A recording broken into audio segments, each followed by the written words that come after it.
Experience the future of packaging and processing up close and in action. Explore groundbreaking innovations, engage with hands-on solutions, and connect with the experts transforming the industry. See how these advancements can revolutionize your products, production lines, and business. It all starts here. Don't miss out. Register today at packexpolasvegas.com/unpackedpod.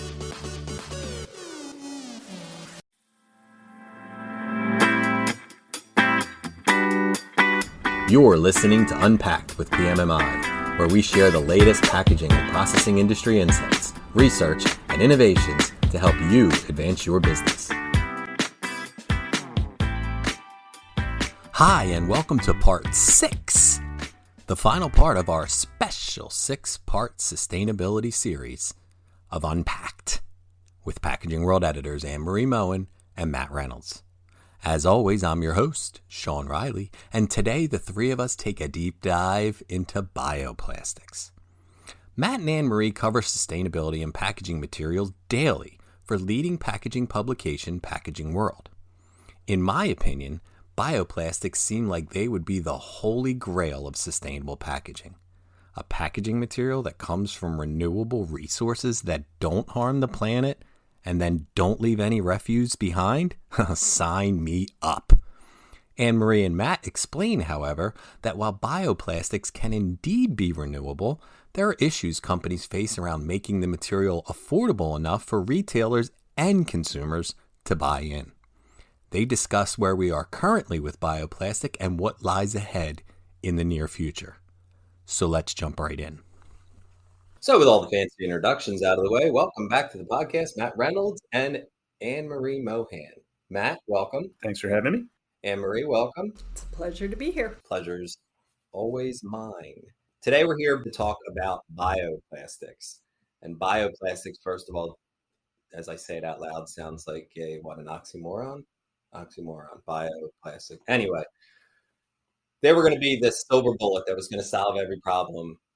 They were going to be the film, they were going to be the resin, they were going to be the things that we were going to use that was going to be renewable, and everybody was excited about it, whether it was 10, 15 years ago, and I feel like everyone started throwing their R&D budgets and things at it. So I guess to start, before we really get into it, why was that the case? Well, one thing that really captured everyone's attention about bioplastics is that they're made from a renewable resource versus being made from petroleum. So they use sugarcane, they use corn, and now they're even using more cellulose feedstock like wood chips and things like that. Oh, so really? it's Okay. made from a renewable resource. And not only are they a renewable resource, but because they sequester carbon. So they take carbon in rather than emitting it. So that's another advantage. And as we moved along in the development of bioplastics, there came technology called drop-in plastics or bioplastics, where they have the same functionality and same properties as a petroleum-based plastic. So with the early PLA or polylactic acid, which was the biggest thing to happen, Right. like back in 2000 or so, the problem was that you could make the bottle, it didn't have the same properties, it was really sensitive to heat, and then it also would contaminate the recycling stream. But for a consumer, you couldn't really tell the difference in Right. the bottles, so they'd just throw it in with recycling. But with drop-in bioplastics, you have the same functionality, they can be recycled, and so that was a huge advancement in the technology. Interesting. So the good plastics would contaminate the bad plastics, essentially. Bad being my term for in the recycling chain, but this stuff from natural resources, I guess, because it's not the same.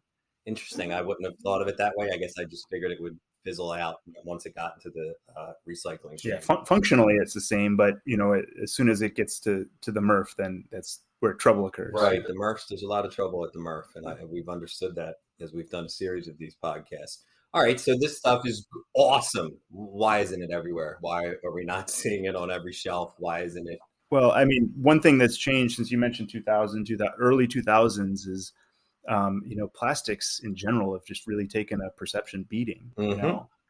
So the focus on sustainability as it pertains to packaging is now the eye is cast on plastics, Right. and bioplastics are still plastics. They're Okay. still a kind of an alphabet soup of PE, PET, and all these kinds of letters that confuse consumers and scare consumers because they're not exactly sure how to recycle it. And as Anne-Marie said, some of them can't be recycled. I think early on there was this misconception that because the bio's in the word, they assume they're biodegradable. Right. So over the years, we had to be real careful about defining what biodegradable is. Just because it's bioplastic doesn't make it biodegradable necessarily. And the differences between compostability and backyard versus, industrial compostability and biodegradability, these are all very kind of Venn diagrams that overlap a little bit, but they're not the same thing. Right. So it's further confusing to the consumer. It costs more. Bioplastics cost more. I mean, that's a bottom line kind of thing. Always the driver. So, so petroleum-based virgin plastic is really high quality and it's super cheap the way it's made right now. And there's a lot of efforts right now to kind of level that playing field and create some, make sure that the finances or the economics isn't the only driver there. And there's some worry about food is a worry. If bioplastics are coming from corn and from sugarcane, is that eating into the world's food supply? Now, it's a genuine concern. I think since then we've realized that the percentage is really, really tiny. That's actually eating into what potentially could be food. And now, as Anne-Marie said, now you're starting to add cellulose, non-food cellulose, food waste or non-food, which is wood chips or food waste. That's second, post-use food essentially. Right. I mean, imagine like brewers giving up their spent barley or something like that. So that's not as much of a concern, but it was just one of many that kind of pumped the brakes on what we thought in 2002 or something like that would be the silver bullet. And eating up R&D budget very slowly over the course of time is what's happened instead of it being some big, immediate threshold moment. Right. Yeah. Okay. So I guess we use these last, decade or whatever we didn't have to spend the R&D, unfortunately. But now that they've kind of ironed this all out and learned all this, are there some examples now that we have out there in the marketplace that are finding ways to apply this? Absolutely. And one of the biggest suppliers of bioplastics that I'm aware of, where we've really seen a lot of applications, both in rigid and in flexible, is Braskem. Okay. And they do a drop-in bioplastic. They do drop-in polyethylene. And we have several examples of what they're doing. Originally, they were supplying part of the feedstock for Coca-Cola's plant bottle. They also worked with a company in the UK to make a reusable bottle. So it was for tourists there who would get a water bottle and then just litter. So there was a lot of litter from tourists. And now you can get the bottle filled and then reuse it. It's a very durable, recyclable and reusable package. So Delicious Almond Milk is using it for their packaging. There's a toothpaste tube from Ireland that's using the Braskem drop-in bioplastic. So yes, we definitely have applications. Now, you say that Coca-Cola was using Braskem. Are they not still? I remember, and I remember you just obviously saying 30 seconds ago, but I also remember reading this, that they were using them, and now it seems like are you implying that they're not anymore? Well, what's really exciting is just recently they were able to come up with or crack the code on engineering a completely bioplastic bottle, plant-based bottle. Okay. So formerly they were using 30% bioplastic, and I don't know, it's been maybe 12 years that they've been developing this. A lot of R&D, and they switched, and I don't know exactly why they made the switch, or they were looking for suppliers, they were investing in different companies, but now they're using 30% hardwood from forestry and sawmill side streams, and then 70% is now from corn and sugarcane, but it is not Braskem's. It's a different technology that they're using. And then at the same time, Suntory Beverages also just announced that they have completed a 100% plant-based bottle. Now, in their case, they're using 30% material from molasses, which is very interesting, and they were doing that before. And then 70% is from non-food feedstock. So they both kind of hit the finish line at the same time, but it's very exciting. Yeah, that is. Now, for Coca-Cola, for example, are they? I will admit I don't drink a lot of soda. Is this just? I know I've seen it with like the Dasani and stuff like that. Are they able to use this across their product line, or is this just something that's something like a water? Like does the different beverages have a different effect in the bottle, or can they use their whole product line in these bottles? My understanding is that they could use it across the bottles. Right now, they're waiting for commercial scale up of this technology, but their goal really isn't to replace what they have now. Okay. It's to be another option. So they're trying to reach all these sustainability goals. And if I, look at my notes here, they've said that their strategy is to use 70% to 80% recycled PET. And then use advanced recycling and renewable materials for the other 30%. So they're not moving to plant-based, but it's an addition to. Okay. Another tool in the toolkit, basically. Yeah, I was going to say, so it's another way to meet a certain number or a certain goal, and I understand that. Okay, so are there, I guess what I'm thinking is, are there other kinds of bioplastics besides these, I guess what we've been calling drop-ins, things that, that can go with PE or PET being used in the marketplace? Yeah, there's a lot being done with, starches, thermoplastic starches. I just covered one, I think it was a year ago now, though. It was with Sealed Air, and it was a pasta company out of Seattle called Cucina Fresca. Hopefully I'm pronouncing that correctly. I feel like I've had that before, yes. Possibly, yeah. I mean, they sell it out of like that Pike Place Market or whatever. So, but the lidding material, it was a thermoplastic tray with pasta inside. And I don't remember if it was MAP. It could have been MAP, modified atmosphere. But it was a matter of the lidding material turning to this thermoplastic starch. That was an interesting, and it wasn't the full amount. It was a percentage of it using it. But then on the subject of starches, there's also, a lot's being done with potato starch, and there's a few different versions.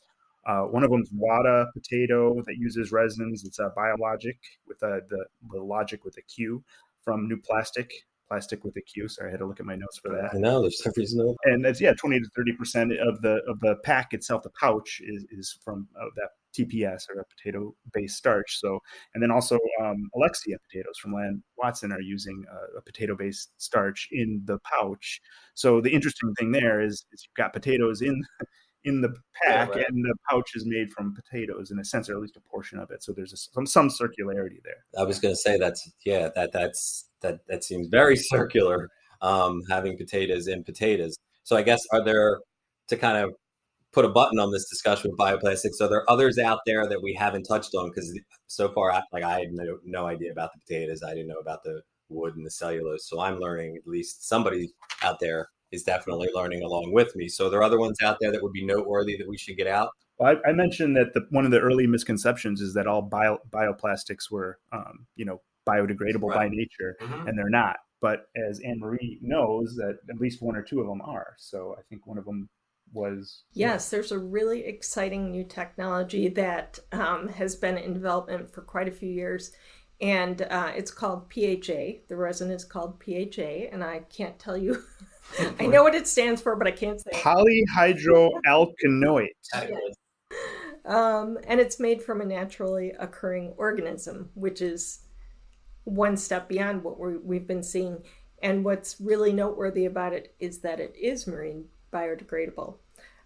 One company that's been working with Danimer Scientific, which is one of the biggest companies that I'm aware of that's working on this technology, is Frito-Lay. And they just released a compostable package made from this PHA material. The product is off the eaten path. So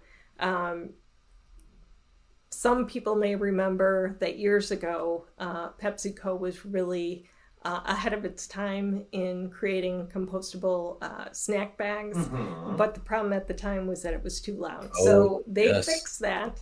And so this is a very exciting development. So that, yeah, they did get the sound out of sun chips. People were very unhappy that their potato chip bag, or their sun chip bag, excuse me, was too loud, which in and of itself is hilarious because Priorities, right? yeah, priorities and chip bags aren't exactly silent, as anyone who's ever been in a movie theater would know. And Bacardi's also using this technology too. Bacardi? Yeah. So it's big between Frito-Lay and Bacardi. Those are two big brands using this Danimer scientific. Fantastic. And I guess to kind of wrap up, and again, I thank Anne-Marie and Matt for your time, is that one thing that you've said a lot, and I don't know that I've really highlighted or we've highlighted enough, is marine biodegradable. And from what I understand by saying that is that that's something that in the end will not harm the ocean, correct? That's my understanding of it. Right. I mean, that's the biggest thing with plastics. That's the biggest thing that we're always hearing, is that at the end of the day, yes, we see it in landfills and stuff like that, but then you see these pictures of these massive, flotillas of plastic. Yeah. Flotilla, thank you, of plastic out in the ocean. So that marine biodegradable is a huge thing that I know came up often, and it's really exciting, so that we won't hopefully continue to harm the oceans in the future, so that that would no longer be a drawback. So again, thank you, Anne-Marie. Thank you, Matt, for joining us, and go out there and get some bioplastics. Please rate, review, and subscribe. To do that, go to the iTunes podcast or Spotify app on your phone and search for unPaCKed with PMMI.